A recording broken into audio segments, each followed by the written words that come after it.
بہت ہی عمدہ اور دلچسپ سٹوری۔ پولیس اور رینجرز کی بڑی تعداد آج خلاف معمول ہمارے ہاسٹل کے قریب والے چوک پر موجود تھی۔ بہت سختی سے کاغذات کی جانچ پڑتال ہو رہی تھی اور اچھے خاصے جرمانے بھی لگ رہے تھے۔ کاغذات نہ ہونے کی وجہ سے بہت ساری موٹر سائیکلوں کی باقاعدہ پکڑ دکڑ بھی ہو چکی تھی۔ میں نے ایک نظر زہیب بھائی کو دیکھا جس نے اوپر ایک پھٹی ہوئی شرٹ کے ساتھ سلوار پہنی ہوئی تھی۔ موٹر سائیکل جس کا اگلا ٹائر سوزوکی والوں کا، پچھلا چائنا کا اور موٹر سائیکل خود 90 کی دہائی والا ہونڈا، جبکہ ٹینکی نئی نکوٹ جس پر لال رنگ میں لکھا ہوا تھا زہیب دا کلر، اور سلنسر سرے سے موجود ہی نہیں تھا۔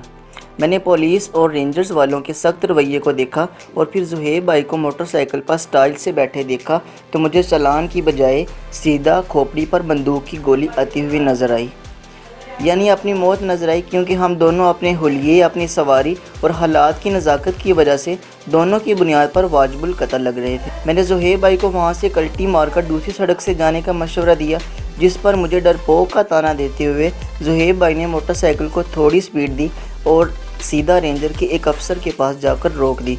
میں نے زہیب بھائی کی اس بدتمیزی کے بعد حضرت عزرائیل علیہ السلام کو خوش آمدید کہتے ہوئے کلمہ طیبہ کا ورد کرنا شروع کر دیا۔ زہیب بھائی نیچے اترے اور سیدھا اس آفیسر کے پاس گئے اور اپنے لہجے کو نرم اور منہ کو بالکل معصومانہ کرتے ہوئے ان سے بولے، سائیں یہ شیخ زید ہاسپٹل کہاں مر گیا ہے؟ میرے دوست ارسلان بٹی نامراد کو ہارٹ اٹیک کا جھٹکا لگا ہے اور میں نے اس منحوس کو خون دینے جانا ہے۔ زہیب بھائی اتنی عمدہ ایکٹنگ کر گئے کہ رینجر والے کو یہ بات بتاتے بتاتے رو پڑے۔ پھر آفیسر نے تسلی دیتے ہوئے اپنے ایک سپاہی کو ہمارے ساتھ بھیج دیا جس نے ہمیں ہسپتال آ کر چھوڑا۔